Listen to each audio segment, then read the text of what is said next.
So what happens when one of the world's most critical arteries for trade just slams shut? Today, let's explore exactly that. We're going to trace the shockwaves of what would happen if the Strait of Hormuz were to close down. And it all starts with this one simple fact. We're talking about a single, narrow strip of water, just 21 miles wide at its tightest spot. And it holds the power to completely upend the daily lives of billions. It is the ultimate global choke point. And this number right here, this is what it's all about. 20%. Roughly 20% of all the petroleum the entire world uses every single day flows right through this one tiny passage. That's something like 21 million barrels of oil. So what happens when that flow just stops? Okay, so to really get the scale of this potential crisis, we first have to understand why this specific waterway is so incredibly important to the whole global economy. The official term for this is a maritime choke point. And you can just think of them as the major highways of the sea. They're narrow, they're in really strategic spots, and they are absolutely vital for global trade. Any kind of blockage here creates a traffic jam on a planetary scale.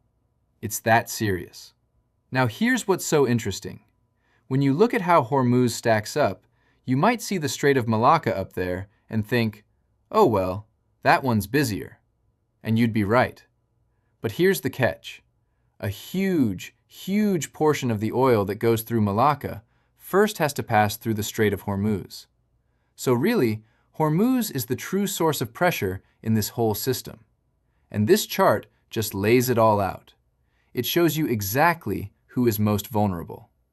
A truly staggering 89% of the crude oil and 83% of the liquefied natural gas, that's LNG, that sails through the strait is headed for Asia. We're talking about countries like China, India, Japan, and South Korea that are just overwhelmingly dependent on this single route to power their economies. So how would a crisis like this actually start? Well, the very first, most immediate thing you'd see is a violent explosion in energy prices.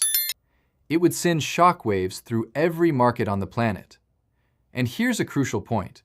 The strait doesn't even need to be officially blockaded by a navy or anything like that. In a scenario like this, what happens is something called a commercial closure. Basically, the risk of an attack becomes so high that marine insurers just cancel their war risk coverage. And if you can't get insurance, you can't sail. It becomes financially impossible. The strait effectively closes itself. The effect is just immediate, and it's devastating. Within just a few days, commercial ship traffic plummets by 94%.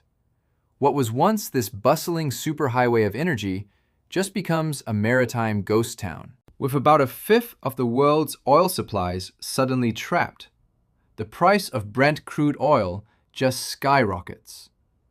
Analysts project that if a closure lasted for any length of time, prices could jump from, say, $70 a barrel to over $185, a level that is almost guaranteed to trigger a very deep global recession. And it's not just oil, not by a long shot. The crisis would instantly paralyze the market for liquefied natural gas. See, Qatar is the world's second biggest producer, and they have no other way to export their product. They'd be forced to stop all production instantly, wiping out 20% of the entire global LNG supply. Gone. So the impact quickly spreads way beyond just energy. A commercial closure of Hormuz means the entire global shipping network that relies on the Persian Gulf just grinds to a complete halt. And the numbers we're talking about are just staggering. Freight rates for oil tankers, the cost to hire a ship, would explode by over 1,600%. The daily cost to charter one of those very large crude carriers jumps from under $30,000 a day to over $420,000. It's almost unimaginable. So let's just compare for a second. Normally, shipping is this amazing model of efficiency, right? You've got standard insurance, predictable routes, but in a crisis, all of that just evaporates. War risk insurance is gone. Ships are forced into these incredibly costly and long reroutes. And costs just spiral, causing these cascading delays all around the globe. And the true cost of that rerouting, forcing ships to go all the way around Africa, is just immense. You're talking about an extra 3,500 nautical miles. That adds up to 2 weeks to a journey, and it burns an extra $1 million in fuel for every single ship. An estimated 170 container ships would be stranded immediately, along with all of their cargo.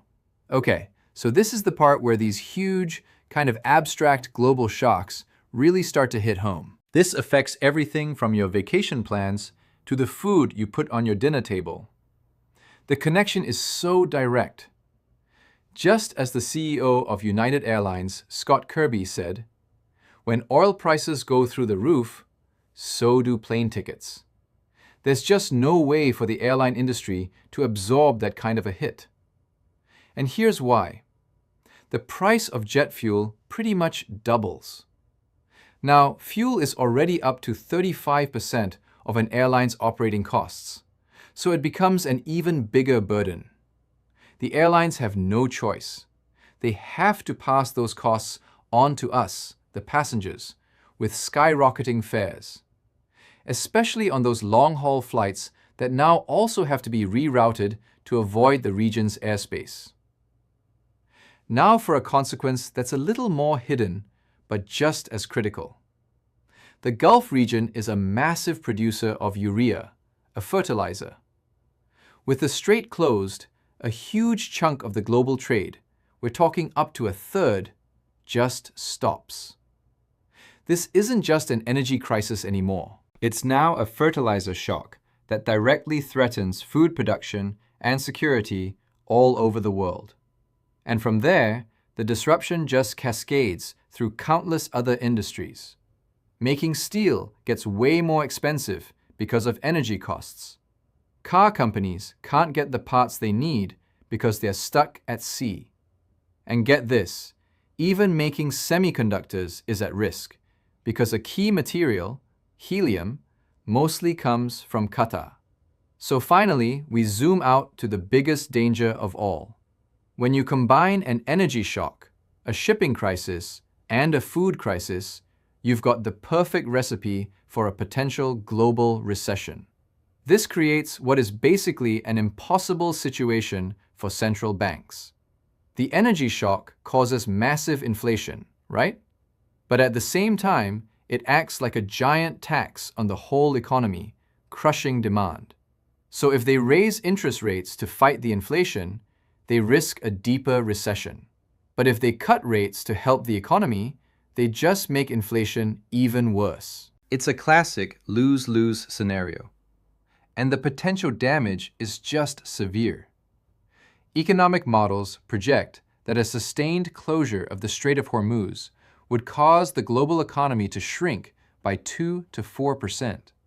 I mean, that's a bigger hit than many of the worst recessions we've seen in the last 50 years.